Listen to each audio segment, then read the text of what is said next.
हेतु तव अवतार मौसम बधित प्रभु ना पाई मेरा।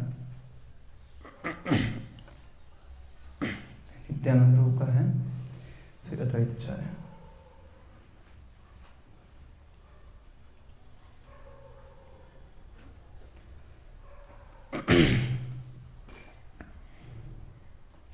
श्री कृष्ण चैतन्य प्रभु दया करो मोरे।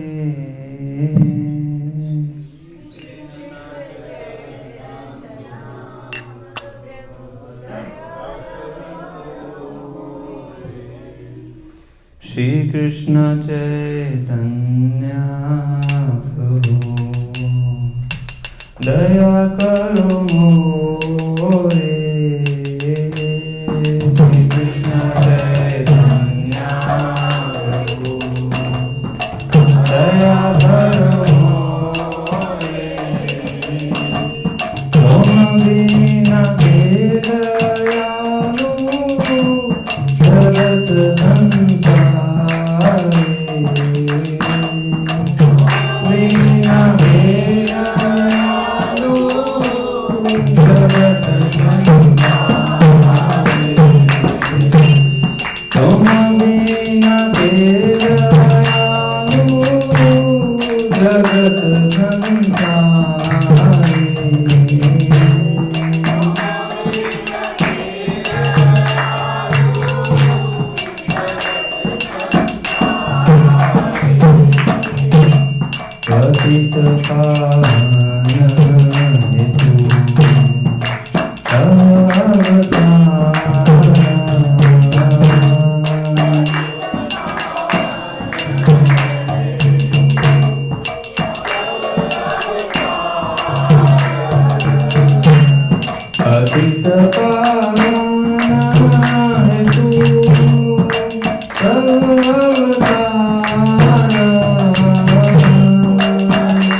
अनंत कोटि वैष्णव वृंद की नाम आचार्य श्री हरिदास ठाकुर की प्रेम से भैया श्री कृष्ण चैतन्य प्रभु नित्यानंद श्री अद्वैत गदाधर श्रीवासादि गौर भक्त वृंद की श्री राधा कृष्ण गो गोपिका श्याम कुंड राधा कुंड गिरि गोवर्धन की गंगा माई यमुना माई की, मथुरा वृंदावन धाम की, नवदीप मायापुर धाम की, पुरुषोत्तम क्षेत्र जगन्नाथपुरी धाम की, वृंदावन तुलसी महारानी की, श्री श्री राधाधिकरण भगवान की, श्री श्री कृष्ण बलराम की, श्री श्री जगन्नाथ सुधा महारानी की, श्री श्री गौर निताई की, गौर पूर्णिमा महोत्सव की, निताई गौर प्रेमानंदे। और ग्लोरी सुसमग्र से कृष्ण, और ग्लोरी सुसमग्र से कृष्ण, और ग्लोरी सुसमग्र से कृष्ण, और श्री श्री गुरु श्री गौरंगा, और ग्लोरी से श्री प्रभुपाद की।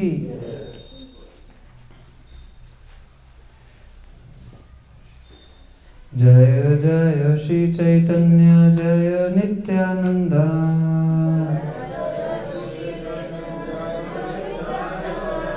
जय द्वैत चंद्र जय गौर भक्त वृंद,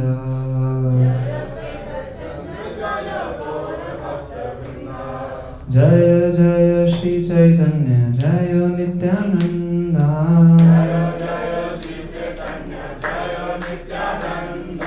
जय द्वैत चंद्र जय गौर भक्त वृंद,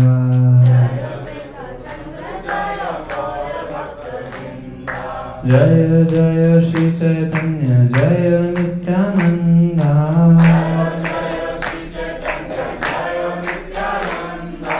जय द्वैत चंद्र जय गौर भक्त वृंद।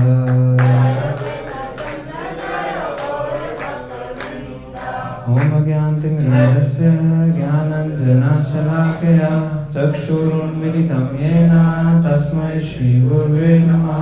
श्रीचैतन्यमनोभीष्टं स्थापितं येन भूतले स्वयं रूपः कदा मह्यं ददाति स्वपदान्तिकं। वन्देऽहं श्रीगुरो श्रीयुतापद्कमलं श्रीगुरुन् वैष्णवांश्च श्रीरूपं साग्रजातं सहगण रघुनाथान्वितं तं सजीवं साद्वैतं सावधूतं परिजनसहितं कृष्ण चैतन्यदेवं श्रीराधा कृष्णपादान् सहगण ललिता श्रीविशाखान्वितांश्च। हे कृष्णा करुणा सिंधु दीनबंधु जगत्पते गोपेश गोपिका कांता राधा कांता नमस्तुते।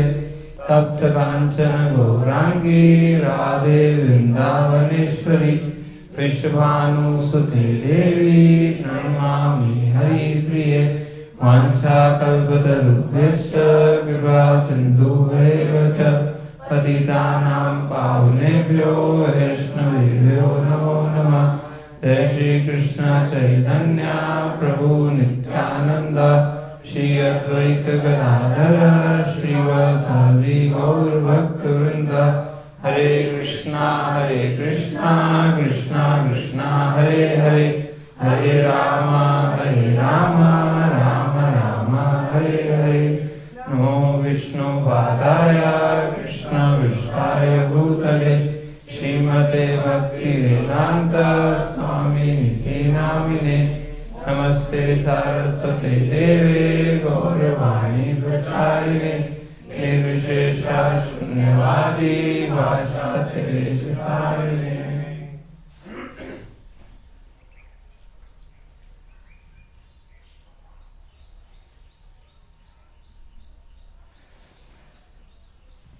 हरे कृष्णा। आप सबका हार्दिक स्वागत है गौर पूर्णिमा महामहोत्सव के दिवस पर। मेरा गला खराब है तो आवाज़ थोड़ी कम आएगी, इसकी आवाज़ बढ़ा देंगे। तो 3 दिन हमने गौर कथा का साधन किया। अधिकांशतः आपने किन किन भक्त ने अटेंड की थी और उन सब ने की होगी।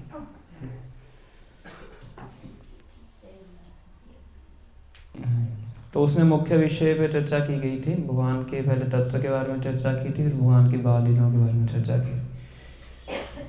तो आज हम क्या पढ़ेंगे, श्री चैतन्य चरितामृत आदि लीला का 3रा और 4था अध्याय, जिसमें श्री चैतन्य महाप्रभु के प्राकट्य के बाह्य और अंतरंग कारण बताए गए हैं।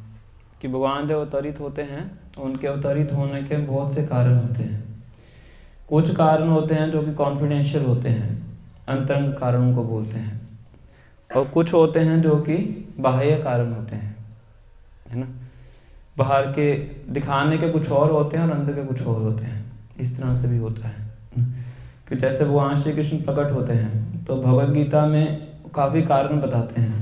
कौन कौन से कारण बताते हैं अपने प्रकट होने के? परित्राणाय साधूनां और विनाशाय च दुष्कृतां और धर्म स्थापना अर्थाय संभवामि युगे युगे। तो ये कारण भगवान बताते हैं भगवद गीता के अंदर, पर ये कुंती महारानी भी बताती हैं कि ये भगवान के अवतरण के मुख्य कारण नहीं है।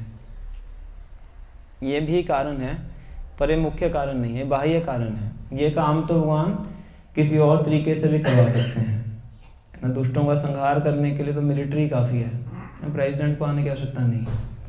तो भगवान के अपने दूत ही काफ़ी हैं, भगवान को स्वयं आने की क्या आवश्यकता है। धर्म स्थापना भगवान अपने भक्तों के माध्यम से करवा सकते हैं, ऋषि मुनियों के माध्यम से करवा सकते हैं ना। साधुओं की रक्षा करनी वो भी किसी और तरीके से करवा सकते हैं। तो ये भगवान के मुख्य कारण नहीं है। मुख्य कारण क्या है कि भगवान अपने जो निजी भक्त हैं उनके साथ रसास्वादन करना चाहते थे। आज हम पढ़ेंगे इसके बारे में। इसी प्रकार से जब श्री चैतन्य महाप्रभु अवतरित होते हैं,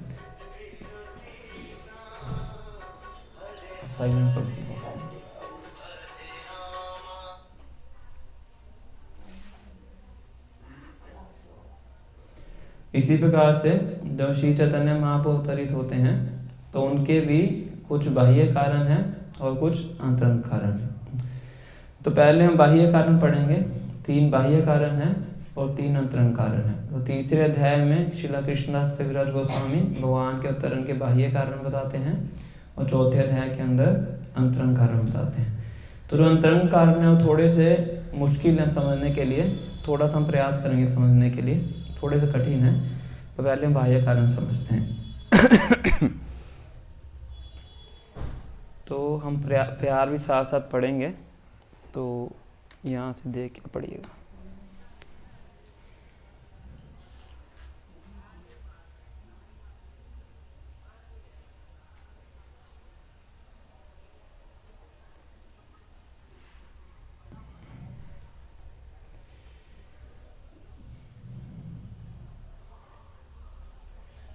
जिनके पास एप्लीकेशन भी बोल सकते हो। आदि लीला चैप्टर 3 टेक्स्ट नंबर 12।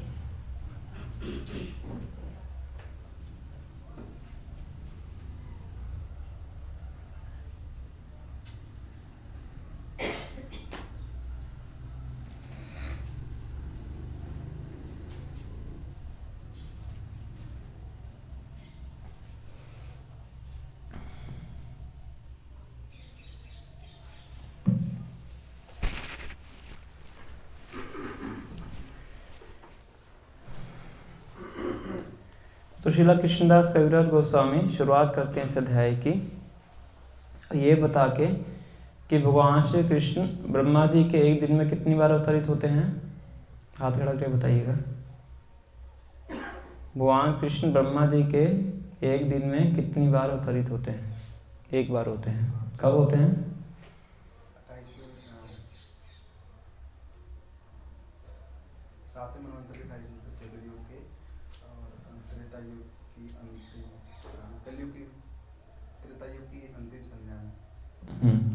सातवें मनवंतर के 28वें चतुर्युग के द्वापर युग के अंत में भगवान श्री कृष्ण स्वयं अवतरित होते हैं, है ना। और क्या करते हैं मेरे पीछे दोहराइए। दास सखा पिता माता कांता गण लैया ब्रज क्रीड़ा करे कृष्ण प्रेमाविष्ट भैया। तो भगवान अवतरित होते हैं किन किन के साथ? दास, माता पिता, सखा और कांतागण, मतलब दास्य रस, साख्य रस, वात्सल्य रस और माधुर्य रस। तो भगवान अपने गणों के साथ व्रज के अंदर अवतरित होते हैं और इन चारों रसों का आस्वादन करते हैं। कौन कौन से रस हैं? दास्य रस, कोई हाथ खड़ा करके बताइए। आप बताइए।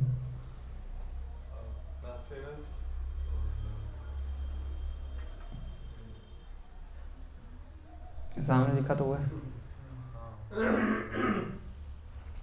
दास्य रस, साख्य रस, वात्सल्य रस, माधुर्य रस। तो मुख्य 4 रस हैं जो भगवान श्री कृष्ण के साथ उनके भक्त आस्वादन करते हैं। दास का भाव, सखा का भाव, माता पिता का भाव और प्रेमी का भाव। इन 4 भावों में भगवान क्या करते हैं, व्रज के अंदर आके रसास्वादन करते हैं। यथेष्टा विहारी कृष्ण करे अंतर्धान, अंतर्धान करी मने करे अनुमान। यथा इष्टा, जहाँ तक जब तक भगवान की इच्छा होती है तब तक भगवान विहार करते हैं व्रज के अंदर। उसके बाद भगवान अपनी लीलाओं को समाप्त करके अपने धाम को वापस चले जाते हैं। कितने साल तक भगवान रहते हैं यहाँ पे? 12.5 साल। और कोई बताइए, भगवान इधर धाम में कितने साल रहते हैं? लगभग 125 वर्ष। 11 वर्ष के आसपास व्रज में रहते हैं। उसके बाद बताया था कि शायद 18 वर्ष के आसपास मथुरा में रहते हैं। उसके बाद जो शेष समय होता है भगवान द्वारका में रहते हैं। तो टोटल मिला के 125 के आसपास भगवान इस तरह धाम में रहते हैं। तो अपनी लीलाएं समाप्त करके भगवान अपने धाम को वापस चले जाते हैं। और अपने धाम में वापस जाने के बाद भगवान ये चिंतन करते हैं, अनुमान मतलब भगवान सोचते हैं। अब भगवान सोच रहे हैं, क्या सोच रहे हैं? चिरकाल नाहि करी प्रेम भक्ति दान, भक्ति बिना जगतेर नाहि अवस्थान। तो वहाँ सोचते हैं कि बहुत लंबे समय तक मैंने जो अपना प्रेम है, प्रेम भक्ति है, किसी को नहीं प्रदान किया है। चीर का मतलब बहुत लंबे समय से क्या नहीं दिया है? प्रेमा भक्ति नहीं दी है। बाकी भक्ति तो दी है पर प्रेमा भक्ति नहीं दी है। भक्ति बिना जगत तेरे ना ही अवस्थान। जब तक भक्ति कोई प्रेमा भक्ति प्राप्त नहीं कर लेता है तब तक उसके जीवन में कोई फायदा नहीं है। कौन सोच रहे हैं? भगवान सोच रहे हैं, है ना? और हम क्या सोचते हैं? जब तक ये धन प्राप्त ना हो रहा है, जब तक ये मुझे पोस्ट पोजीशन प्राप्त ना हो रहा है, तब तक हमारे जीने का कोई फायदा नहीं है ना? भगवान क्या कह रहे हैं कि जब तक प्रेमा भक्ति नहीं है तब तक जीने का कोई फायदा नहीं है। तो बहुत लंबे समय से मैंने ये प्रेमा भक्ति प्रदान नहीं की है। सकल जगत मोरे करे विधि भक्ति, विधि भक्ति व्रज भाव पाइते नहीं शक्ति। तो वहाँ सोच रहे हैं कि पूरा जो संसार है मेरी विधि विधानों से भक्ति करता है। भक्ति करने के 2 तरीके होते हैं, इसका बताइए, लिख लीजिए, बहुत इंपॉर्टेंट है। एक होता है विधि भक्ति और एक होता है राग भक्ति। विधि भक्ति का मतलब होता है कि जो भक्ति औपचारिकता से की जाती है, ऑफिशियली विधि विधानों के साथ की जाती है। शास्त्र में जो विधि विधान बताए गए हैं कि अगरबत्ती जलाइए, इसको ऐसे ऐसे घुमा दीजिए, दीप जलाइए, उसको घुमा दीजिए, आपकी भक्ति हो गई, है ना? इस तरह से बहुत से विधि विधान शास्त्र में बताए गए हैं। उसको बोलते हैं विधि मार्ग या विधि भक्ति। विधि मतलब रूल्स एंड रेगुलेशन। एक होती है राग भक्ति। राग भक्ति का मतलब होता है, राग मतलब अट्रैक्शन, स्पॉन्टेनियस अटैचमेंट, स्वाभाविक आसक्ति। तो राग के साथ भगवान की भक्ति की जाती है, उसको बोलते हैं प्रेमा भक्ति। उसके अंदर कई बार हमें बाहरी रूप से क्या दिखता है कि कोई उसके अंदर रूल्स रेगुलेशन नहीं होते हैं। जब स्वाभाविक प्रेम होता है किसी के साथ, उसमें रूल्स रेगुलेशन नहीं होते हैं, है ना? मान लीजिए कि कोई आपका बचपन का दोस्त है, कहते हैं लंगोटिया यार है, तो उसके साथ कोई नियम कानून नहीं होते हैं, होते हैं कि नहीं? इकट्ठे बेड पे लेट जाते हैं, एक दूसरे को कुछ गलत भी बोल देते हैं, आपस में लड़ाई भी कर लेते हैं, फिर एक साथ हो जाते हैं, उसमें कोई विधि विधान नहीं है। और एक है कोई आपका नया नया दोस्त बना है आपके वर्क प्लेस में, जहाँ पे आप काम करते हैं, वहाँ भी दोस्त होते हैं, वहाँ पे कुलीग जिनको हम बोलते हैं, तो वो भी दोस्ती है, ये भी दोस्ती है। दोनों में अंतर है कि नहीं? किस चीज़ का अंतर है? जो आपका काम वाला दोस्त है उसके अंदर औपचारिकता है, उसके अंदर एटिकेट भी है, उसके संबंध के बीच में क्या है? बाधा है। पर जो आपका घनिष्ठ मित्र है उसके संबंध के बीच में बाधा नहीं है, ना? इसी प्रकार से जो विधि भक्ति होती है उसमें भगवान और भक्त के बीच में बहुत सी बाधाएं होती हैं। औपचारिकता होती है ना। वो संबंध इतना घनिष्ठता वाला नहीं होता है। और हो सकता है कि उस भक्त की भगवान से कुछ प्राप्त करने की इच्छा भी हो, कि मैं आरती कर रहा हूँ तो उसके बदले मुझे कुछ चाहिए, 100 रुपये आपको दे रहा हूँ, मुझे इसमें 1 लाख चाहिए, है ना। तो भगवान के पास जा रहा है, भक्ति कर रहा है, पर उसके बदले में कुछ इच्छा भी हो सकती है ना। तो भगवान कह रहे हैं कि वो मुझे ज़्यादा पसंद नहीं करता है। जो राग भक्ति होती है उसका एकमात्र उद्देश्य क्या होता है, भगवान के साथ संबंध, अटैचमेंट। और जो संबंध में सेल्फिशनेस नहीं होती है वही संबंध प्रगाढ़ होता है। जो संबंधों के अंदर क्या कहते हैं उसको, स्वार्थ होता है, तो वो संबंध ज़्यादा चलता नहीं। तो राग भक्ति मतलब जिसमें एक भक्त का भगवान के प्रति स्वाभाविक प्रेम होता है, अटैचमेंट होता है, और उनको भगवान से कुछ नहीं चाहिए, बस भगवान से प्रेम करना चाहते हैं, इसको बोलते हैं राग भक्ति। और विधि भक्ति होती है जो विधि विधानों के साथ, औपचारिकता के साथ की जाती है। तो भगवान सोच रहे हैं सकल जगते मोरे करे विधि भक्ति, पूरा संसार क्या कर रहा है, मेरी विधि भक्ति कर रहा है। विधि भक्ते व्रज भाव पाइते नहीं शक्ति, जो विधि भक्ति है उसके अंदर इतनी शक्ति नहीं है कि उसको करके कोई व्रज के भाव को प्राप्त कर सके। मतलब विधि भक्ति करके आप व्रज में नहीं जा सकते हैं। व्रज में भगवान की पूजा अर्चना नहीं होती है। व्रज में क्या होता है, जो हमने अभी पढ़ा था, दास्य, साक्य, वात्सल्य और अधूरे, वो भगवान की पूजा नहीं करते हैं। पूजा वो नारायण की करते हैं। किनकी पूजा करते हैं, नारायण की। व्रजवासी नारायण की पूजा करते हैं, नारायण को भगवान मानते हैं, पर कृष्ण को भगवान नहीं मानते हैं। बल्कि नारायण के उद्गम कौन है, कृष्ण है। वो नारायण से प्रार्थना करते हैं कृष्ण की रक्षा करो, क्योंकि ये रक्षा खुद की रक्षा करने के लिए सामर्थ्य नहीं है। तो ये व्रज का भाव है, क्योंकि वहां से प्रेम करते हैं। तो विधि भक्ति करके व्रज में व्रज को प्राप्त करने की क्षमता प्राप्त नहीं होती है। और पूरा संसार क्या कर रहा है, विधि भक्ति कर रहा है। भगवान ऐसा सोच रहे हैं। ऐश्वर्य ज्ञाने ते सब जगत मिश्रित, ऐश्वर्य शिथिल प्रेम नाही मोर प्रीत। तो जो विधि भक्ति होती है उसमें एक भक्त का भगवान के प्रति ऐश्वर्य का भाव होता है। ऐश्वर्य मतलब कि भगवान बहुत बड़े हैं, हम बहुत छोटे हैं, जो कि सत्य है। सत्य तो ये है, भगवान क्या है, विभु हैं, हम कौन हैं, अनु हैं। तो इस भाव से वो भगवान की भक्ति करते हैं। तो इसी भाव के कारण क्या हो जाता है, संबंधों के बीच में इतनी घनिष्ठता नहीं हो पाती है। तो कोई बहुत बड़ा व्यक्ति आप समझते हैं कि ये बहुत बड़ा व्यक्ति है, उसके साथ आप कैजुअल नहीं हो सकते हैं, उसके साथ फॉर्मल रहते हैं, है ना। ऐसे मान लीजिए अभी कंपनी का CEO आ रहा है, प्रॉपर फॉर्मल कपड़े डाल के रहते हैं, टाई लगा के रहते हैं, लेदर के शूज़ पहन के रहते हैं, प्रॉपर एटिकेट से बात करते हैं, इंग्लिश बोलते हैं, ऐसे ही करते हैं ना, क्योंकि बहुत बड़ा व्यक्ति है।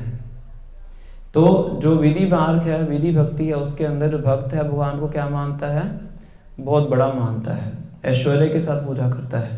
पर भगवान यहाँ पे क्या कह रहे हैं, ऐश्वर्य शिथिल प्रेम नाही मोर प्रीत, मुझे इससे प्रसन्नता प्राप्त नहीं होती है।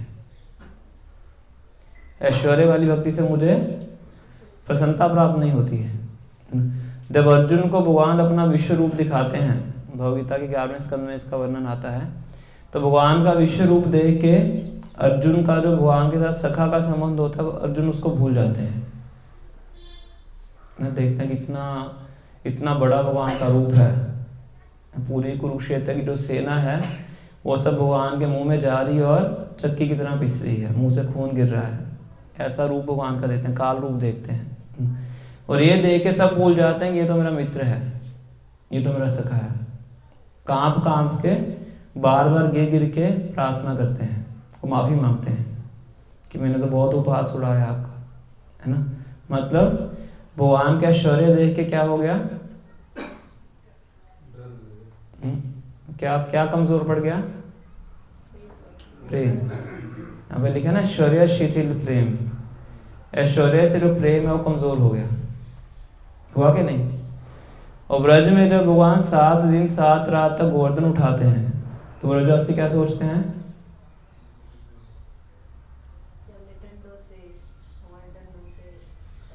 तो वो डंडे लगा देते हैं गोवर्धन के नीचे, कहते तो गिरा देगा, छोटा सा बच्चा है, नींद आएगी तो गोवर्धन नीचे गिर जाएगा, हम सब पीस जाएंगे, तो अपने डंडे लगा देते हैं। तो ग्वालों में डंडे होते हैं ना, तो कहते हैं कि तो हमारे डंडों के कारण टिका हुआ है गोवर्धन, इसके अंदर क्या क्षमता है गोवर्धन को उठाने की। तो भगवान के ऐश्वर्य को देख के उनका जो प्रेम है वो कमजोर नहीं पड़ता है, बल्कि प्रेम और बढ़ जाता है। तो ये अंतर है ब्रज के बीच में और मथुरा और द्वारका के बीच में। तो वहां यहाँ पे कह रहे हैं ऐश्वर्य शिथिल प्रेम ना ही मोर प्रीत, मुझे इससे प्रसन्नता प्राप्त नहीं होती है। मुझे प्रसन्नता कब प्राप्त होती है? जब कोई मुझे अपने से छोटा मानता है, समझ रहे, उसमें प्रेम होता है। आगे और बताएंगे भगवान।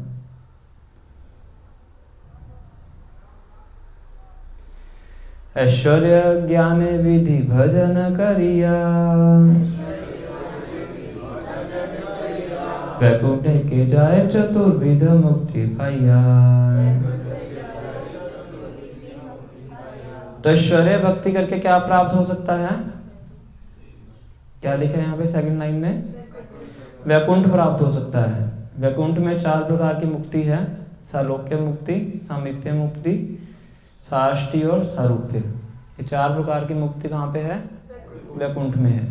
भगवान नारायण जैसा रूप आपको प्राप्त हो सकता है, भगवान नारायण के लोक में रहने का मौका मिल सकता है, भगवान नारायण के साथ में रहने का मौका मिल सकता है, जो नारायण का ऐश्वर्य है वो आपको प्राप्त हो सकता है। ये 4 प्रकार की मुक्ति कहाँ पे है? वैकुंठ में है। तो विधि व्यक्ति करके आप वैकुंठ तक जा सकते हो, पर गोलोक तक नहीं जा सकते। ये भगवान चिंतन कर रहे हैं यहाँ पे, ये सब मुक्तियों के नाम लिखे हुए हैं। साष्टी, सारूप्य और सामीप्य, सालोक्य, सायुज्य, नालय भक्त, याते ब्रह्म ऐक्य।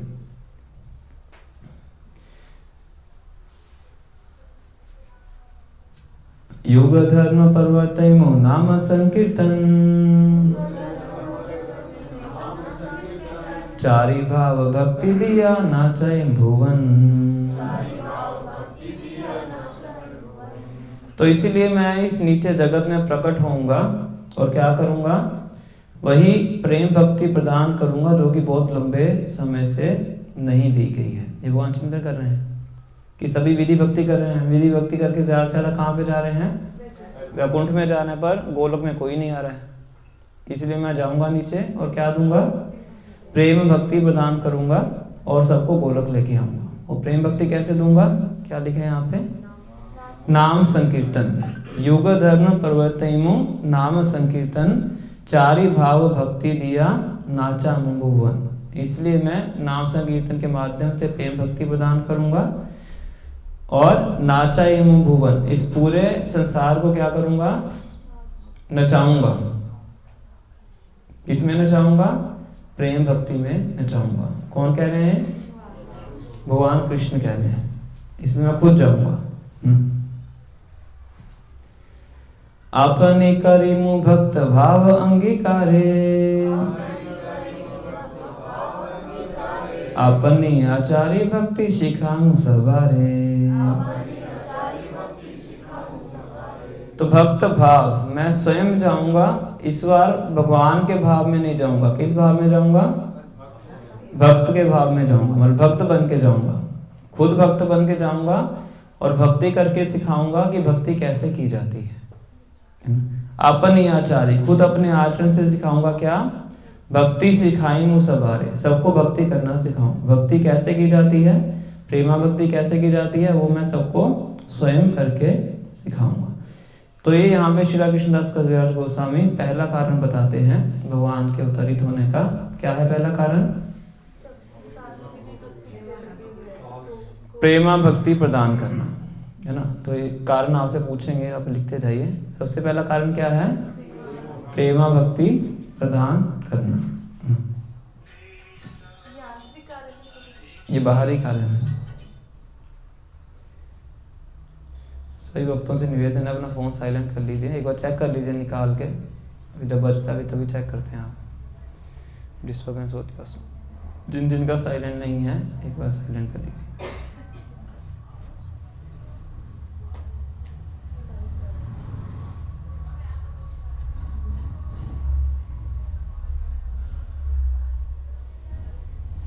एत भावी कली काले प्रथम संध्याये, अवतीर्ण हैला कृष्ण अपनी नदियाए। एत भावी, इस तरह से सोच के कली काले प्रथम संध्या, कलयुग की जो प्रथम संध्या है। संध्या किसको बोलते हैं? जब परिवर्तन होता है, जब रात से दिन होता है तो संध्या आती है, फिर दोपहर आती है तब संध्या आती है, फिर जब दिन से रात होती है तब शाम को संध्या आती है। इसी प्रकार से जब युग का परिवर्तन होता है उसको संध्या बोलते हैं। द्वापर युग खत्म होता है और कलयुग शुरुआत होता है, उसको संध्या बोलते हैं, है ना।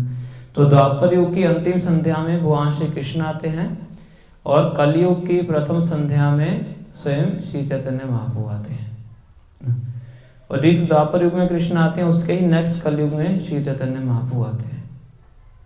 ये ब्रह्मा जी के एक दिन में एक बार होता है, समझ रहे हैं। 1000 चतुर्युग में एक बार ऐसा होता है, वो ये वाला चतुर्युग जो भी चल रहा है, इसे इसको बोलते हैं स्वर्णिम युग, गोल्डन अवतार, गोल्डन एज, है ना। कलयुग तो पूरा अंधकार का युग है, और इस अंधकार के युग के अंदर जो श्री चैतन्य महाप्रभु आते हैं तो उस 10,000 साल के पीरियड को बोलते हैं गोल्डन एज, क्योंकि 10,000 साल के पीरियड में भक्ति का प्रचार होता है। उसके बाद फिर वो भी खत्म हो जाता है, फिर घोर कलयुग आता है ना।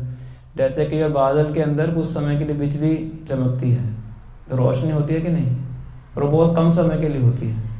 इसी प्रकार से 4,32,000 साल में जो 10,000 साल का समय है कलयुग के अंदर, उसको स्वर्णिम युग बोला जाता है, गोल्डन एज, जिसमें श्री चैतन्य महाप्रभु प्रकट होते हैं।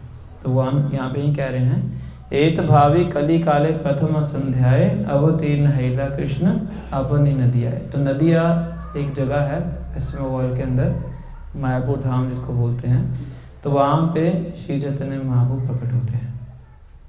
नवद्वीप पूरी जगह का नाम है, पूरे एरिया का नाम नवद्वीप है। उसके जो बीच वाला आइलैंड है उसको अंतरद्वीप बोलते हैं। उस आइलैंड के अंदर जो डिस्ट्रिक्ट है वो नदिया डिस्ट्रिक्ट है, उसमें मायापुर धाम है। तो वहाँ पे श्री चैतन्य महाप्रभु इस प्रकार से प्रकट होते हैं। चैतन्य सिमेर नवद्वीप अवतार,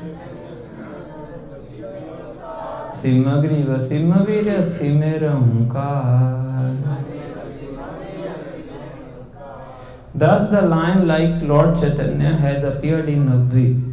He has shoulders of lion, powers of a lion and loud voice of a lion. कि भगवान एक सिंह की तरह से अवतार लेते हैं। भगवान कृष्ण असुरों का वध करते हैं जब अवतीर्ण होते हैं। जब श्री चैतन्य महाप्रभु आते हैं तो किसी असुर का वध नहीं करते हैं, बल्कि जो हृदय में आसुरी मानसिकता है, इस संसार को भोगने की मानसिकता है, उस मानसिकता का वध करते हैं, है ना। जब चैतन्य महाप्रभु आते हैं किसी को मारते नहीं हैं, पर जो बड़े बड़े दुष्ट लोग होते हैं उनको भी क्या बना देते हैं? भक्त बना देते हैं। तो ये इस अवतार की विशेषता है कि इतने ज़्यादा कृपालु हैं कि सबको वो कृष्ण प्रेम का वितरण करते हैं। तो ये फर्स्ट कारण श्रीला कृष्णदास कविराज गोस्वामी बताते हैं। फिर नेक्स्ट कारण है, सेकंड यहाँ पे लिखा हुआ है, युग धर्म की स्थापना करने के लिए।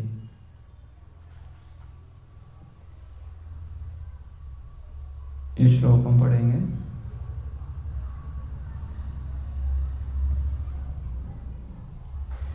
कलि युग युग धर्म नामेर प्रचार, तथि लागी पीतवर्ण चैतन्य अवतार। जब भगवान श्री कृष्ण अवतीर्ण होते हैं, उनका जन्म होता है, तो उनकी कुंडली बनाने के लिए कौन आते हैं?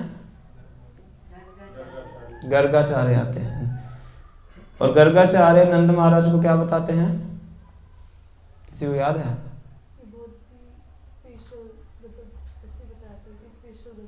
स्पेशल बच्चा है। और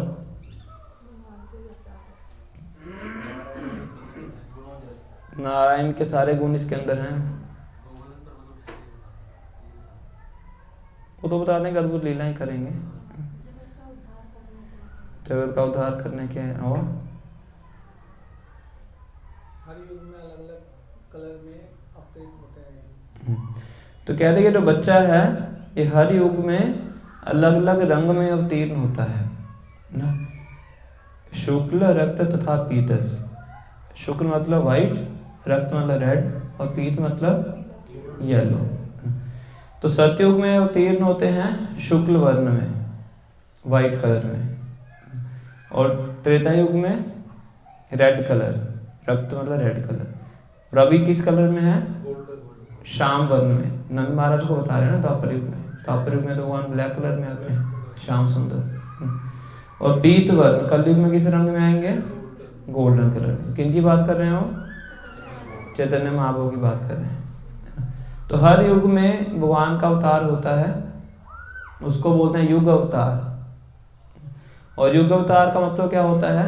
उस युग का जो धर्म है उसकी स्थापना करते हैं, है ना। सतयुग का क्या धर्म है? सतयुग का क्या धर्म है?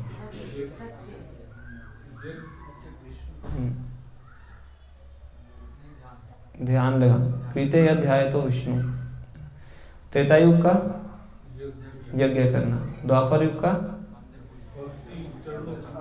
अर्च विग्रहों की सेवा करना। और कलयुग का कलो तद हरि कीर्तना।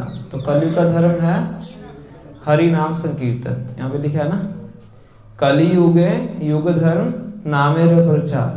भगवान के नामों का गायन करना और प्रचार करना कलयुग का धर्म है। तथी लागी पीत वर्ण चैतन्य अवतार। और इस युग धर्म की स्थापना करने के लिए जो युग अवतार है वो कौन है? चैतन्य महाप्रभु। पीत अवतार, पीत रंग। तो सेकंड कारण है कि इस कलयुग के युग धर्म को स्थापित करने के लिए, शुरू करने के लिए भगवान आते हैं।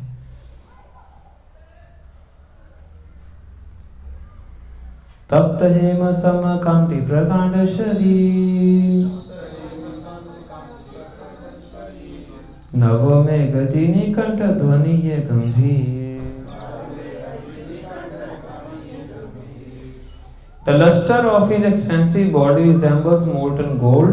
The deep sound of his voice conquers the thundering of newly assembled clouds. तो भगवान के सुंदर शरीर का वर्णन है कि उनका पिघले सोने के समान रंग होगा और उनकी जो वॉइस होगी कैसे होगी? जैसे बादलों की आवाज़ होती है गंभीर, वैसे उनकी वाणी होती है। थोड़ा सा उनका डिस्क्रिप्शन दिया गया है। तो इस प्रकार से युग धर्म की स्थापना करने के लिए श्री चैतन्य महाप्रभु अवतरित होते हैं। दूसरा कारण बताया गया है, अन्य अवतारे सब सैन्य शस्त्र संगे, चैतन्य कृष्ण सैन्य अंग उपांगे। तो बाकी सब अवतार प्रकट होते हैं किसके साथ? सैन्य और शस्त्र, सैनिक और शस्त्र के साथ। भगवान राम का कौन सा शस्त्र था? धनुष्मान। भगवान कृष्ण का सुदर्शन चक्र। परशुराम जी का वो जो भी हल, वो क्या बोलते हैं उसको, एक्स। और बलराम जी का हल। नरसिंह भगवान का नाखून। वरादेव का दांत, है ना। तो सारे अवतार किसके साथ प्रकट होते हैं? अपने शस्त्रों के साथ। तो श्री चैतन्य महाप्रभु के शस्त्र क्या हैं? अंग उपांग, मतलब उनके जो पार्षद हैं वही उनके अस्त्र हैं, क्योंकि अपने पार्षदों के साथ मिलकर संकीर्तन करते हैं।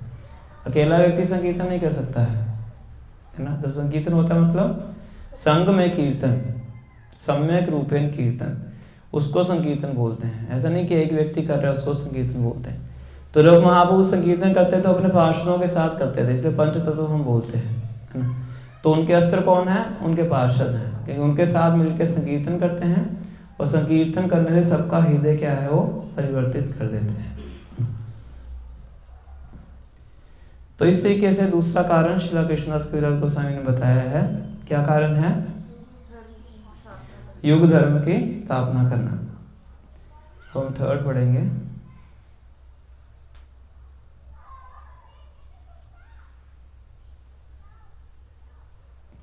संकीर्तन प्रवर्तक श्री कृष्ण चैतन्य, संकीर्तन यज्ञ तारे भरे से धन्य। संकीर्तन प्रवर्तक श्री कृष्ण चैतन्य, जो श्री कृष्ण चैतन्य है वो क्या है? संकीर्तन को प्रारंभ करने वाले हैं, इनॉग्रेटर हैं। संकीर्तन आंदोलन के क्या हैं? इनॉग्रेटर कौन है? संस्थापक हैं श्री चैतन्य महाप्रभु, है ना। तो ये जो संकीर्तन आंदोलन है ये कोई नया आंदोलन नहीं है ना। प्रभुपाद जी कहते थे कि ऐसा नहीं कि किसी व्यक्ति ने इसको शुरू किया है, ये अभी कुछ 40-50 साल पहले शुरू हुआ है, ऐसा नहीं है। इसकी स्थापना स्वयं कौन करने आए हैं? स्वयं भगवान श्री कृष्ण इसकी स्थापना करने के लिए आए हैं, इसलिए कोई लौकिक चीज़ नहीं है। इस संसार में बहुत सी धार्मिक पद्धतियाँ हम देखते हैं, बहुत से धार्मिक संस्थान हम देखते हैं, और हर किसी का आपको बिगिनिंग डेट मिल जाएगा। कोई 100 साल पहले है, कोई 50 साल पहले शुरू हुई है, कोई 200 साल पहले शुरू हुई है। किसी संस्था या किसी पद्धति को आप देख सकते हैं।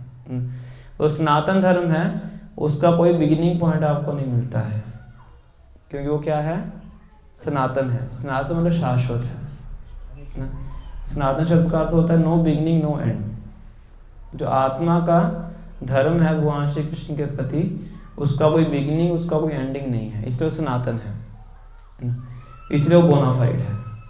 तो यहाँ पे बताया गया है संकीर्तन प्रवर्तक श्री कृष्ण चैतन्य संकीर्तन यज्ञ ताम्र भरे सही धन्य। और जो इस माध्यम से, संकीर्तन के माध्यम से उनकी वर्शिप करता है, वो क्या है?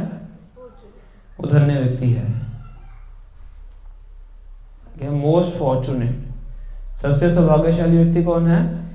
जो इस संकीर्तन आंदोलन के माध्यम से श्री चैतन्य महाप्रभु की पूजा करता है, वो सबसे धन्य व्यक्ति है। सहित सुमेध आरखु बुद्धि संसार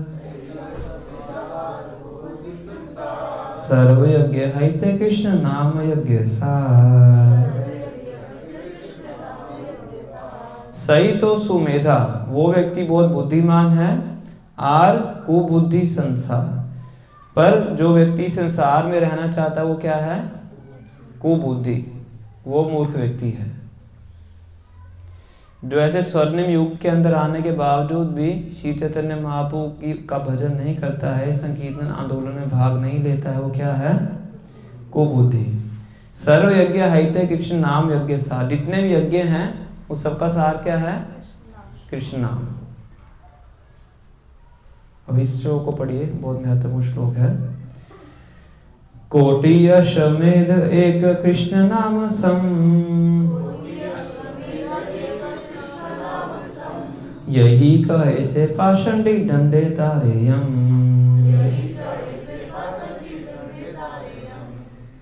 तो कह रहे हैं कि करोड़ों अश्वमेध यज्ञ किसके समान है? कोटि अश्वमेध एक कृष्ण नाम सम, कि कोटि करोड़ों अश्वमेध यज्ञ करना और एक बार कृष्ण बोलना, दोनों क्या हैं? तो जो ऐसा बोलता वो कौन है? यही कहे, जो ऐसा बोलता वो कौन है? वो पाखंडी है मतलब नास्तिक व्यक्ति है। और जो ऐसा बोलता, यमराज जी क्या करते हैं उसके साथ? डंडे तारे यमराज उसको डंडे मानते हैं। मतलब कि एक कृष्ण नाम की तुलना आप करोड़ों अश्वमेध यज्ञों से भी नहीं कर सकते हैं, वो उससे भी कहीं बढ़ के है। ये कृष्णदास कबीर गोस्वामी का लिखने का तरीका है यही कहे, जो ये कहता है तो क्या है? से पाषंडी डंडे तारेयम। तो इमरान उसको डंडे मारेगा कि तुमने कृष्ण नाम की महिमा को इतना कम आंका है। एक बार 3 साधु बैठे होते हैं, तो एक साधु के पास तीनों साधु ध्यान में बैठे होते हैं, तो इनमें से एक साधु थे जिनके पास से कोई व्यक्ति आता है, तो वो कहता है कि मुझे मुक्ति चाहिए, बहुत ज़्यादा परेशान हो चुका हूँ, मतलब ऐसा कुछ पूछता है। तो वो साधु बोलता है कि ठीक है, आप ऐसा करो, 3 बार राम नाम बोलो। 3 बार राम नाम बोलोगे तो क्या हो जाएगा? प्राप्त हो जाएगा। तो दूसरा साधु, उसका ध्यान टूट जाता है, तो कहता है कि तुम्हें 3 बार बोलने की आवश्यकता नहीं थी, 1 बार बोलना ही काफ़ी है कि तुमने भगवान राम की महिमा को इतना कम आंका, इससे जाओ शूद्र बन जाओ तो फिर वो क्या बन के आते हैं? केवट बन के आते हैं। केवट हम देखते हैं ना, भगवान राम को उनके फ्रेंड थे, उनको पार करवाते हैं। तो केवट का पास्ट है कि वो उनको श्राप देते हैं कि तुमने भगवान राम की महिमा को इतना कम आंका है, 3 बार बोलने की आवश्यकता नहीं है, 1 बार ही काफ़ी है, इससे शूद्र बन जाओ, तुम्हें ज्ञान नहीं है। तो फिर वो आते हैं, उनको भगवान राम के चरणों को धोने का मौका प्राप्त होता है। इस प्रकार से कृष्णदास कविराज गोस्वामी क्या कह रहे हैं यहाँ पे कि जो व्यक्ति ये बोलता है कि एक कृष्ण नाम कितने यज्ञों के समान है? करोड़ों अश्वमेध यज्ञों के समान है। तो व्यक्ति क्या है? मूर्ख व्यक्ति है। उसको भगवान कृष्ण के नाम की महिमा का अर्थ पता नहीं है। तो हम समझ सकते हैं क्या महिमा है भगवान के नाम की। तो इसीलिए इस युग धर्म को, भगवान के नाम को के जो संकीर्तन है उसको शुरू करने के लिए स्वयं श्री चैतन्य महाप्रभु के रूप में भगवान श्री कृष्ण आते हैं। तो सेकंड रीजन है। अब थर्ड कारण जो बता रहे हैं यहाँ पे, जो कथा में बताया गया था कि भगवान जब अवतरित होने वाले होते हैं, भगवान के अवतरित होने से पहले भगवान के पार्षद अवतरित होते हैं, भगवान के माता पिता अवतरित होते हैं। तो नवद्वीप में श्री चैतन्य महाप्रभु का प्राकट्य होना था, तो उनके प्राकट्य होने से पहले वहाँ पे उनके जो पार्षद थे, जिनमें से मुख्य थे अद्वैताचार्य, वो प्रकट होते हैं। आचार्य वर्ड से आप समझ सकते हैं कि जितने भी वैष्णव थे नवद्वीप के अंदर, सभी वैष्णवों को जो लीड करते थे वो कौन थे? अद्वैताचार्य। उनकी उम्र भी बताया जाता है कि महाप्रभु से लगभग 50 साल बड़ी थी।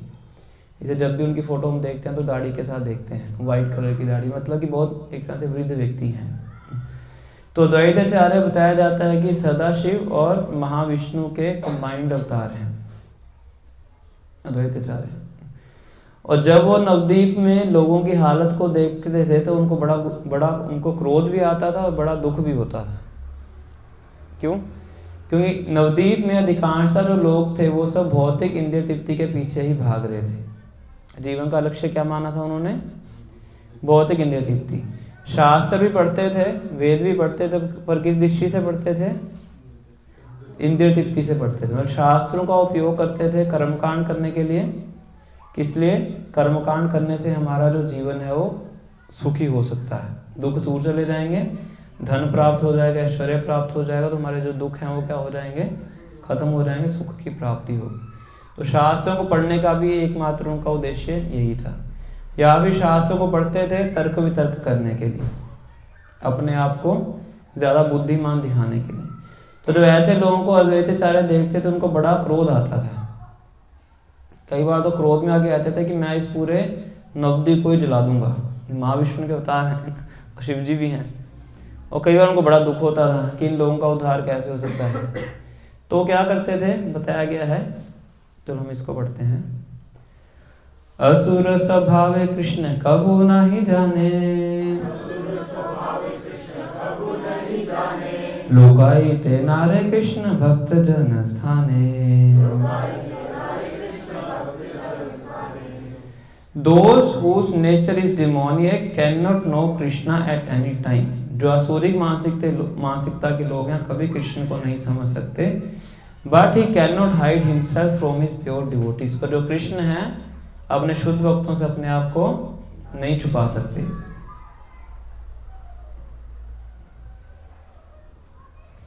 आचार्य गोसाई प्रभु भक्त अवतार,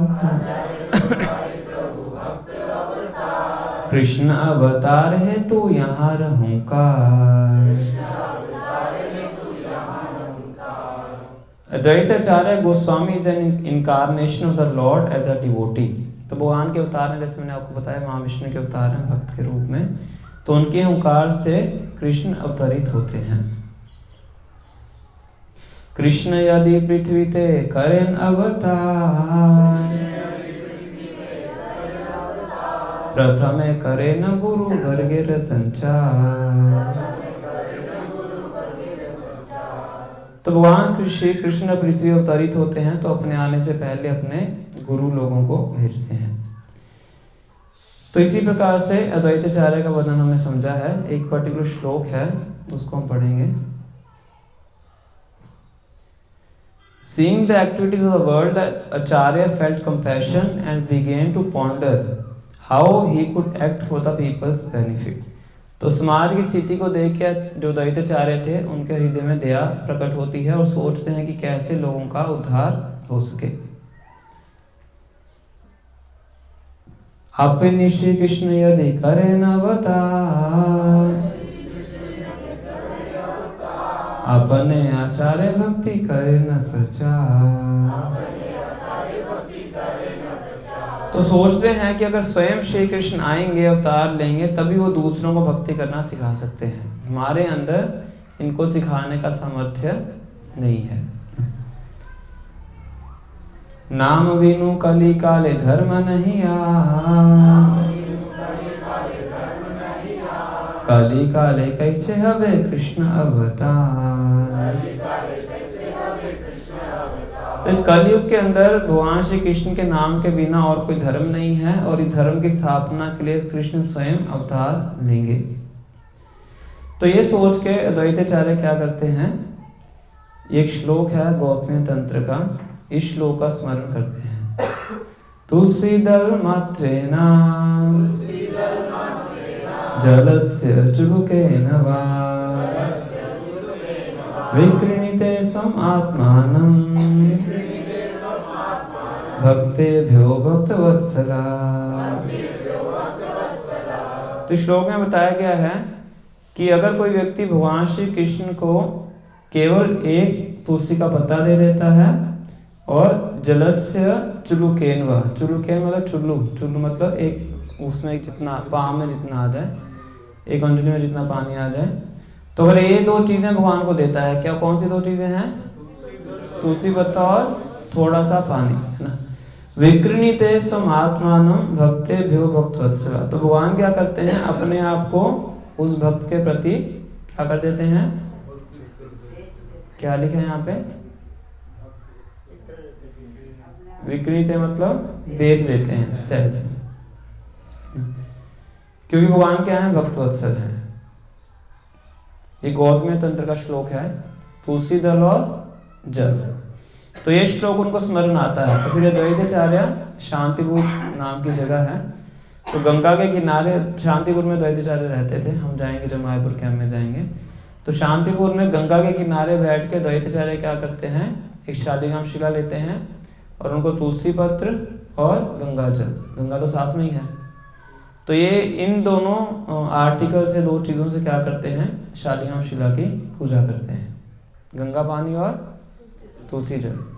बताया जाता है कि जब श्री चैतन्य महाप्रभु रघुनाथ दास गोस्वामी को एक गोवर्धन शिला देते हैं, भगवान एक गोवर्धन शिला हमेशा अपने गले में पहन के घूमते थे, छोटी सी है, और जब भगवान कभी प्रेम के आवेश में होते थे तो उनके आंसुओं से भीगती रहती थी, और पूरा उसके अंदर भगवान के अंगूठे का छाप भी है। तो भगवान रघुनाथ दास गोस्वामी को वो गोवर्धन शिला देते हैं कि तुम इसको रखो और इसकी पूजा करो। पूजा कैसे करनी है, एक जग के अंदर गंगा जल भरना और उसके अंदर तुलसी के पत्ते डालना और उनके उसी पानी से उनका अभिषेक करना, इसी से पूजा हो जाएगी, है ना। तो शालिग्राम शिला की पूजा करने का सबसे सरल तरीका क्या है, गंगा जल और तुलसी का जल, इससे आप शालिग्राम शिला के अभिषेक कर सकते हैं, पूजा कर सकते हैं। वैसे पूरा षोडशोपचार होता है जो अभिषेक के टाइम किया जाता है, आज शाम को हम करेंगे। और सरल तरीका क्या है कि सिंपल गंगा पानी लीजिए और तुलसी के पत्ते लीजिए, उससे उनका अभिषेक कर सकते हैं। तो ये अद्वैताचार्य करते हैं, शालिग्राम शिला रखते हैं और गंगा जल से और तुलसी के पत्ते लेकर उनकी पूजा करते हैं। और बताया जाता है कि बहुत जोर से हुंकार लगाते हैं, जोर जोर से चिल्ला के भगवान को पुकारते हैं। किस लिए पुकारते हैं, क्यों अवतार लें, क्यों अवतार लें, सबको हरि नाम की महिमा बताने के लिए और उनको भक्त बनाने के लिए, भक्ति प्रदान करने के लिए। तो भगवान उनकी हुंकार को सुन के बताया जाता है कि प्रकट होते हैं।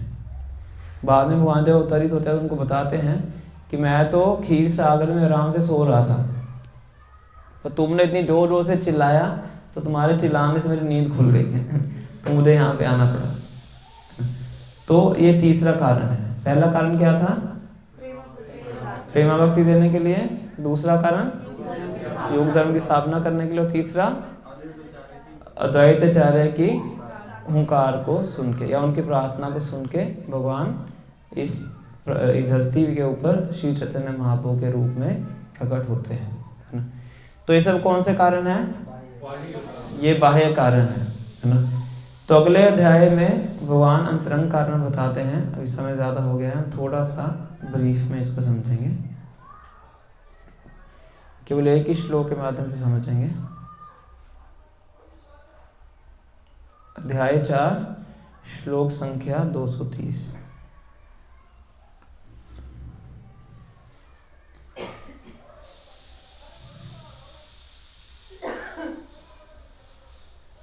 तो बताया जाता है कि व्रज के अंदर, गोलोक के अंदर जो राधा रानी है, जो गोपियां हैं, भगवान श्री कृष्ण से बहुत प्रेम करती हैं। तो भगवान कहते हैं कि उनका जो प्रेम है वो इतना ज़्यादा उन्नत है कि मैं स्वयं भी उनके प्रेम से अचंभित हो जाता हूँ, मतलब पूरा शौक हो जाता हूँ कि इतना प्रेम कोई मुझसे कैसे कर सकता है। और भगवान भागवतम के 10वें स्कंद में गोपियों को बताते हैं कि मैं आपको आपके प्रेम के बदले में कुछ भी देने के लिए असमर्थ हूँ। अब कुछ दे ही नहीं सकता आपको, क्योंकि उनको प्रेम के बदले कुछ चाहिए ही नहीं ना। तो मैं कुछ भी आपको रिटर्न में देने के लिए असमर्थ हूँ, तो तुम अपने ही प्रेम से स्वयं संतुष्ट रहो, क्योंकि मैं दे नहीं सकता आपको कुछ। ये पूरे जगत में कुछ ऐसा है नहीं जो मैं आपको आपके प्रेम के बदले दे सकूँ। तो उन गोपियों में जो सबसे श्रेष्ठ है वो कौन है? वो राधा रानी है ना। तो भगवान के हृदय में ये इच्छा प्रकट होती है कि राधा रानी का जो प्रेम है उनके प्रति, उस प्रेम को मैं समझना चाहता हूँ। वो प्रेम है क्या, है ना। मैं भी राधा रानी से प्रेम करता हूँ और राधा रानी मुझसे प्रेम करती है, और जो राधा रानी का प्रेम है मेरे प्रेम से कितने करोड़ों गुना ज़्यादा है। तो उसको कैसे समझूं? तो उनके प्रेम को समझने के लिए भगवान कहते हैं कि मुझे उसी भाव में आना पड़ेगा, राधा रानी के भाव में, तभी मैं उस प्रेम को समझ सकता हूँ, है ना। तो ये यहाँ पे श्लोक बताया गया, कृष्ण कविराज गोस्वामी बता रहे हैं, श्री राधा या प्रणय महिमा की दृशो। राधा रानी का जो प्रणय है, प्रेम है, उसकी महिमा को जानने के लिए कैसा वो प्रेम है, समझ रहे। मैंने आपको बताया था कि ये जो अंतरंग कारण है थोड़ा कठिन है समझने के लिए, ये थोड़ा ब्रीफ में आपको बता रहा हूँ ताकि थोड़ा सा आइडिया हो जाए। तो पहला कारण है अंतरंग कारण, क्या है? पहला, राधा रानी का जो प्रेम है उसको समझने के लिए क्या है वो। इसीलिए मुझे क्या करना पड़ेगा? राधा रानी के भाव में ही आना पड़ेगा, अदरवाइज मैं समझ नहीं सकता, है ना। इसीलिए वो राधा रानी की कांति को लेके आते हैं। इसमें उनका जो कलर है वो क्या हो जाता है? गोल्डन। राधा रानी का जो कलर है वही श्री चैतन्य महाप्रभु का कलर है ना, इसलिए हम गौरांगा बोलते हैं। सेकंड कारण है कि भगवान श्री कृष्ण का जो माधुर्य है, बताया जाता है कि द्वारका में एक बार भगवान, जो फाउंटेन, फुहारे बने होते हैं ना, तो द्वारका में तो हर चीज किससे बनी है? सोना और हीरा, डायमंड, अलग अलग प्रकार के हीरे होते हैं। तो हीरे के अंदर व्यक्ति अपनी शक्ल देख सकता है ना। तो भगवान वहां पे एक फुहारे के अंदर अपने आप को देखते हैं, और जब अपने आप को देखते हैं तो बताया जाता है कि अपने खुद की सुंदरता से ही मोहित हो जाते हैं, अपने खुद के आकर्षण से। अब कोई व्यक्ति अपने सौंदर्य का भोग खुद कैसे कर सकता है ना। हम सुंदर कपड़े पहनते हैं, सुंदर आभूषण पहनते हैं, अपने से शरीर की सजावट करते हैं, किसके लिए करते हैं? दूसरों को दिखाने के लिए। हम खुद तो अपने आप को देख नहीं सकते, कब तक शीशे के आगे खड़े रहेंगे, है ना। और खुद को देख के क्या आप आनंद प्राप्त कर सकते हैं? तो दूसरों को आनंद देने के लिए हम तैयार होते हैं, है ना? तो खुद की सुंदरता का भोग भगवान कैसे कर सकते हैं? उसका आनंद कैसे उठा सकते हैं? तो भगवान सोचते हैं कि जब मैं वेणु बजाता हूँ, फ्लूट बजाता हूँ, तो केवल फ्लूट को सुनने से जो गोपियाँ हैं रात को दौड़ के जंगल में आ जाती हैं। मगर भगवान का इतना माधुर्य है, और गोपियाँ आपस में बात करती हैं कि जो भगवान, आंखों की सार्थकता क्या है? कृष्ण और बलराम को देखना। और ब्रह्मा जी को वो कोसती हैं कि तुमने ये आईलिड्स क्यों बनाई हैं, पर्दे क्यों बनाए आंखों के, कि आंखों के पर्दे सामने आते हैं तो कृष्ण को देखने में विलंब होता है ना। ये गोपी गीत में आता है। तो भगवान सोचते हैं कि मेरा इतना माधुर्य है, पर इस माधुर्य को, इस स्वीटनेस को मैं स्वयं ही रैलिश नहीं कर पाता हूँ, तो मैं खुद के माधुर्य को टेस्ट करना चाहता हूँ। तो खुद के माधुर्य को टेस्ट करने के लिए क्या बनना पड़ेगा? भक्त बनना पड़ेगा। भक्तों में श्रेष्ठ कौन है? राधा रानी। तो इसलिए मुझे उनके भाव में प्रकट होना पड़ेगा, अपने खुद के माधुर्य का आस्वादन करने के लिए।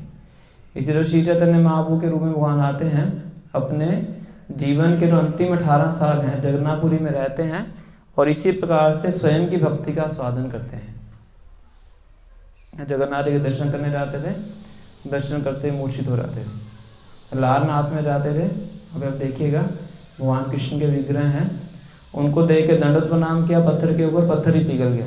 पूरी बॉडी का जो निशान है उस पत्थर के ऊपर पड़ा हुआ है, अभी भी वो पत्थर बना है, पूरी भगवान पूरी फॉर्म का उसके ऊपर निशान है।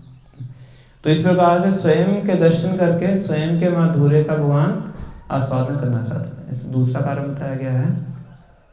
तीसरा है सौख्यम चास्य मद अनुभवता की दृश्यम वा, कि मेरे प्रेम का आस्वादन करके जो आनंद राधा रानी को प्राप्त होता है वो आनंद मुझे भी चाहिए। सौख्य, सौख्य मतलब सुख।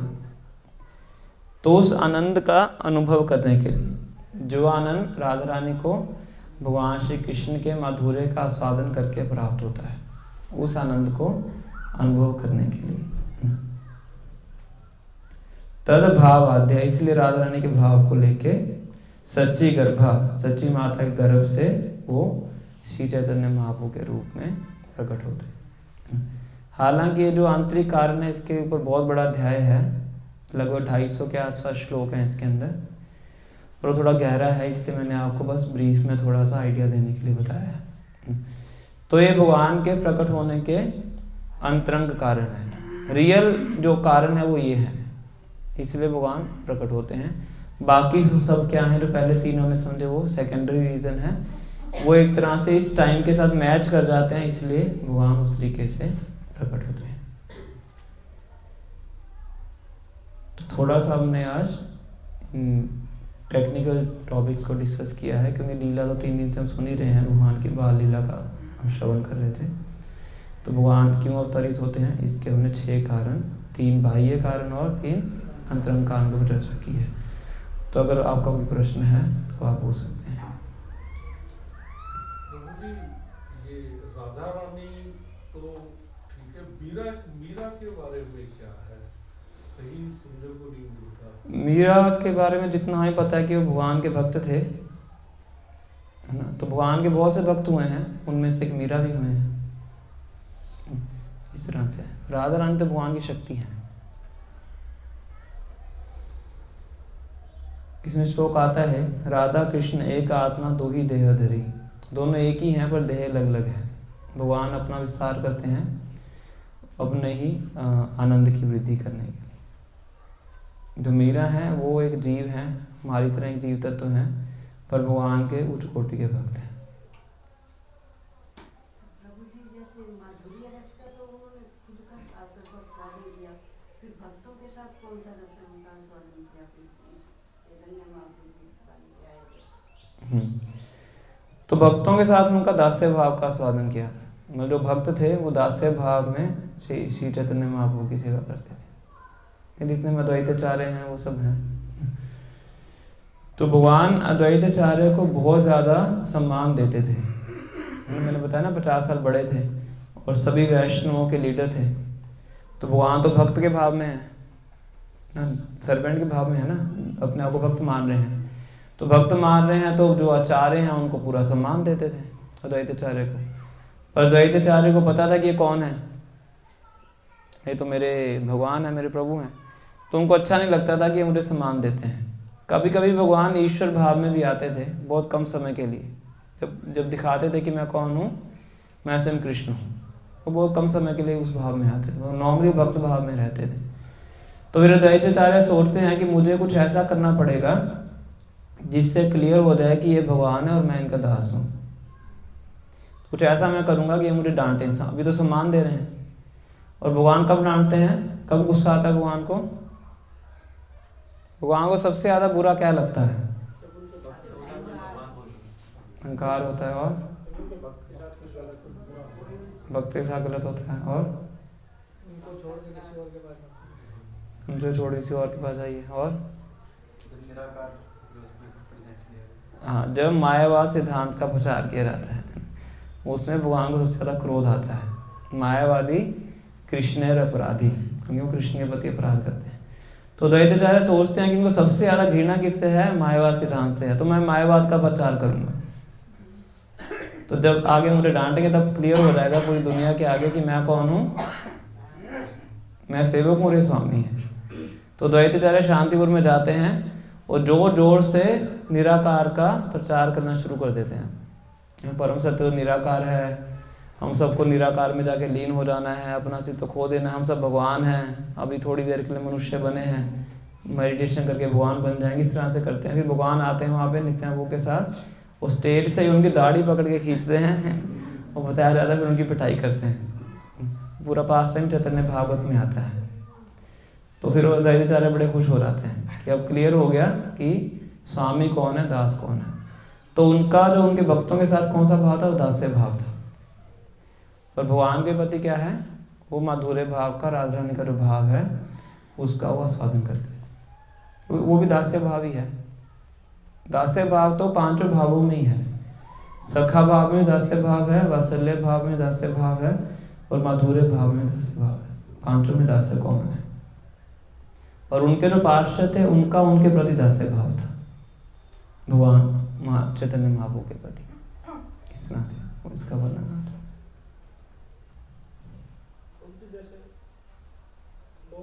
कृष्ण को जितना जान पाए उतना महाप्रभु क्यों नहीं जान पाए? तो बताया जाता है, इनको छन्नवतार बोला जाता है। तो पहला कारण तो ये है कि महाप्रभु ने कभी भी ये प्रोक्लेम नहीं किया कि मैं भगवान हूँ।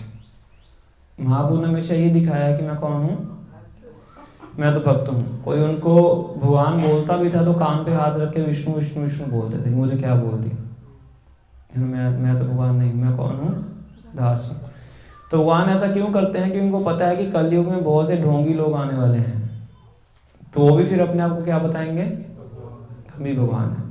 इसलिए अपने आप को छुपा के रखते हैं, डिक्लेयर नहीं करते, ये कारण।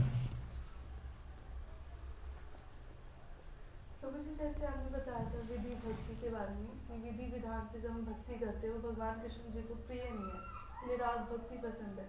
बट हमारे यहाँ पे जैसे हम पूजा करते हैं, सारे रूल रेगुलेशंस का ध्यान रख के करते हैं, तो फिर हम राग भक्ति को ज़्यादा इम्पोर्टेंस क्यों नहीं देते, मतलब विधि भक्ति को इतना क्यों रखते आगे?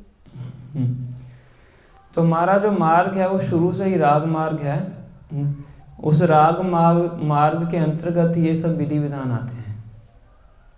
जैसे खास करके हमारा जो प्रोमिनेंट है श्रवण कीर्तन है, हम डांस करते हैं भगवान के नाम का उच्चारण करके, तो राग मार्ग है। उसमें कौन सी विधि है ना? कौन से किसी मंदिर में आपने ऑल्टर में नाचते हुए देखा है ना? ऑल्टर में पूरी ऐसे पूजा की जाती है। तो ये जो प्रचार का जो कार्य है, प्रचार में सैक्रिफाइस करना, वो राग मार्ग है। तो मार्ग तो हमारा शुरू से क्या है, राग का है। पर उसके अंदर हम साधना, उसको करने की साधना करते हैं। जब साधना की बात आती है तो प्रैक्टिस की बात आती है, और प्रैक्टिस मतलब किसी रूल्स एंड रेगुलेशन को करना। तो रूल्स एंड रेगुलेशन में फॉलो करते हैं उस राग मार्ग की प्रैक्टिस करने के लिए। और जो हमारा जो प्रोसेस है वो सारा राग का ही है। डीटी वर्शिप भी करते हैं, हम राग मार्ग में ही करते हैं। प्रेम के अंतर्गत ही तो हम भगवान के अर्च विग्रह की पूजा अर्चना करते हैं।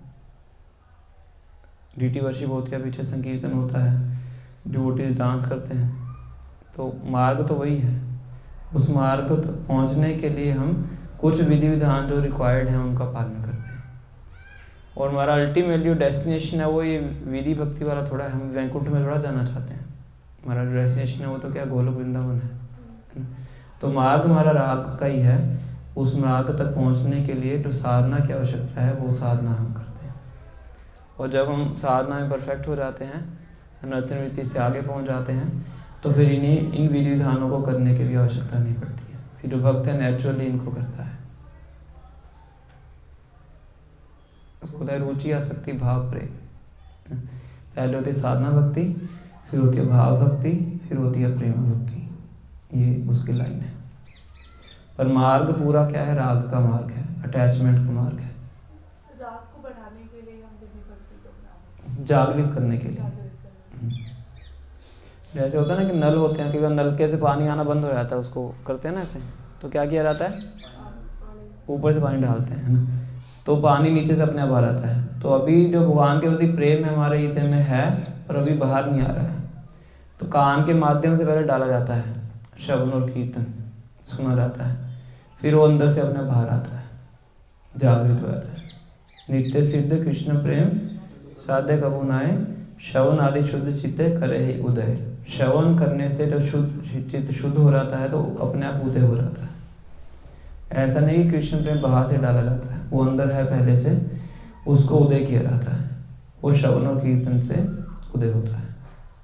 प्रभु जी, वृंदावन गोलोक है, तो जो लोग वहाँ पर अभी सशरीर मौजूद है वो सीधे गोलोक चले जाएंगे सब लोग। कहाँ पे? वृंदावन में।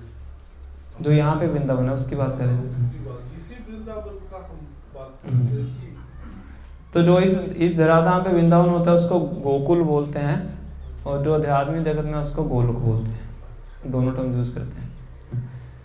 तो बताया जाता है कि जो वृंदावन में वास करता है तो वो अगले मृत्यु के बाद भगवान के धाम को जाने का योग्य बनता है, पर वो वास भी बिल्कुल सही तरीके से होना चाहिए।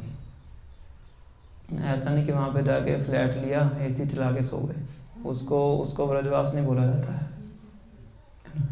या फिर वहाँ पे जाके चोरी चुपके से गलत चीज़ें कर रहे हैं, बाहर से दिखा रहे हैं कि हम साधु हैं, आंतरिक रूप से गलत कार्य कर रहे हैं, उसको वास नहीं बोला जाता है। तो प्रभुपाद जी कहते हैं कि जो ऐसा कार्य करते हैं वो अगले जन्म में बंदर बनते हैं वृंदावन के अंदर ही, और जो गलतियाँ उन्होंने की हैं उसको भोगने के बाद फिर भगवान के धाम को जा सकते हैं, ऐसा बताया गया है। और ये भी बताया गया है कि जब कोई जीवात्मा भगवान की भक्ति करके पूरी तरह से शुद्ध हो जाती है तो उस जीवात्मा को वहीं भेजा जाता है इस भौतिक जगत के अंदर जहाँ पे भगवान की लीला हो रही है, क्योंकि हर ब्रह्मांड में अलग अलग समय में भगवान की लीला कहीं ना किसी ब्रह्मांड में चल रही होती है। और जब कोई पूरी तरह से शुद्ध हो जाता है, योग्य हो जाता है कि अब उसने जाना है ऊपर, तो सबसे पहले वो इस जगत के अंदर ही वहाँ पे जाएगा जहाँ पे भगवान की लीला चल रही है, गोकुल में जाएगा। फिर वहाँ पे जो बची कुछ ट्रेनिंग उसकी बची है वो भगवान के पार्षदों के साथ रह के वो ट्रेनिंग पूरी होती है, और उसके बाद वो गोलोक में जाता है। ऐसा 10वें स्कंद में बताया गया है। प्रभुपाद जी लिखते हैं।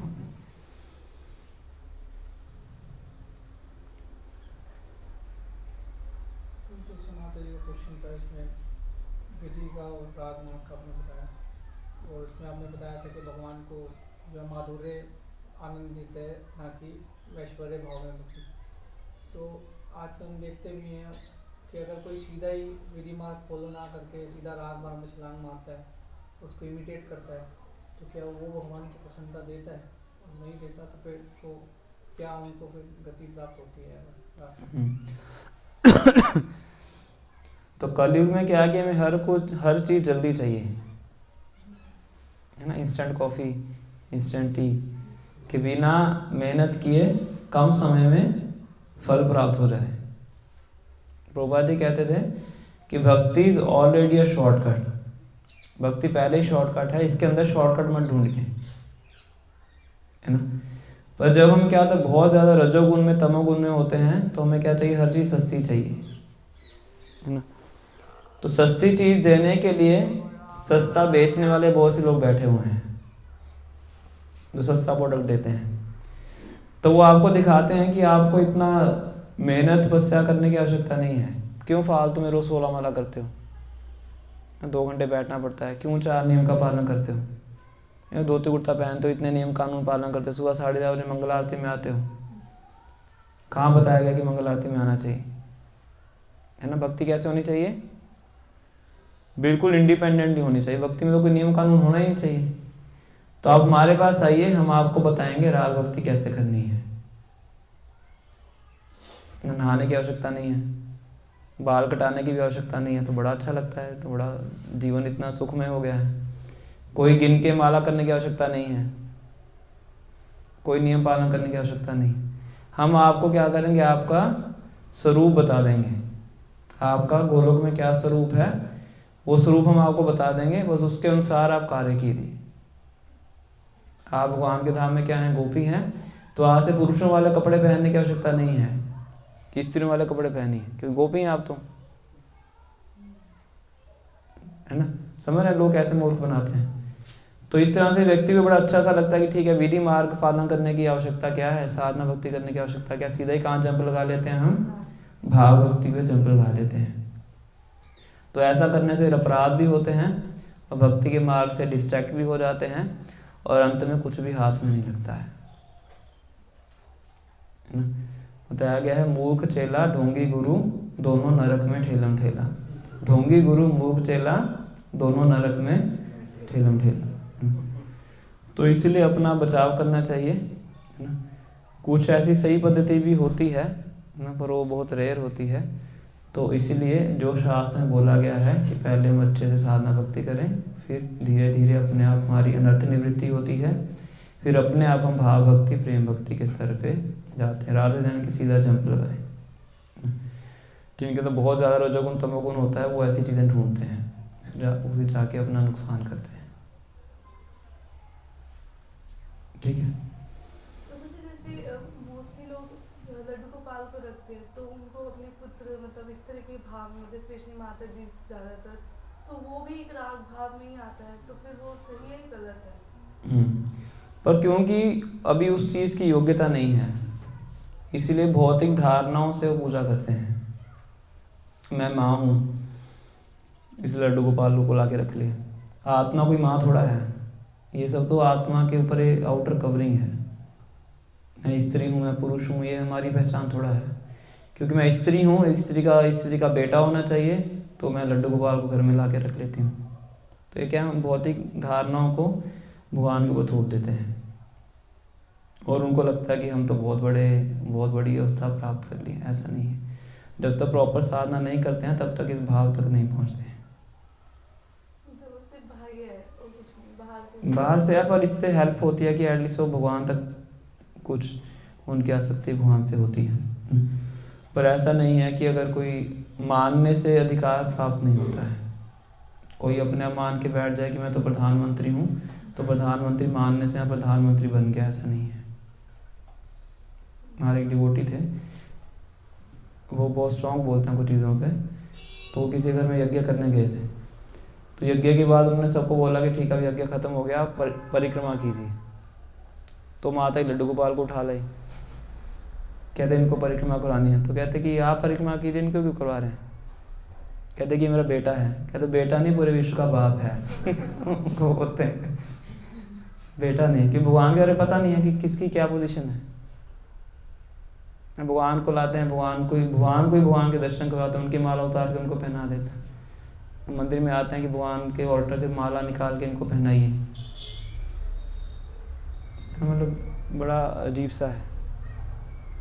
अभी हम कहीं गए थे तो किसी ने हाथ में लड्डू गोपाल थे, वो जूस खरीदा, जूस का गिलास हो गया मुंह पे लगा दिया, मुंह पे लगा के फिर खुद पी लिया, लग गया भोग। तो भगवान की पूजा करना सही चीज़ है, पर पता होना चाहिए पूजा कैसे करनी है। उसके लिए ही साधना होती है। वो प्रैक्टिस जब गुरु के अंडर रह के प्रैक्टिस करते हैं तब पता लगता है कि किस तरीके से भगवान की पूजा अर्चना की जाती है। जब इस तरीके से करते हैं और पूरी नर्थ निवृत्ति हो जाती है, उसके बाद जो एक भक्त है वो भाव की स्थिति में पहुंचता है। भाव की स्थिति में जाके उसको पता लगता है कि मेरा भगवान के धाम में क्या स्वरूप है। हो सकता है कि माँ के शरीर में उसका जो स्वरूप है भगवान के साथ सखा के रूप में हो, है ना। ऐसा थोड़ा कि हर स्त्री ही भगवान की माँ है, हर पुरुष ही भगवान के सखा है, ऐसे थोड़ा होता है। ये तो सब क्या है, हमारे आउटर कवरिंग है। हमें क्या पता है हमारा क्या स्वरूप है, आत्मा का क्या स्वरूप है, वो तो भक्ति करके रिवील होता है। ठीक है, तो उसमें ये थोड़ी सी गलती है।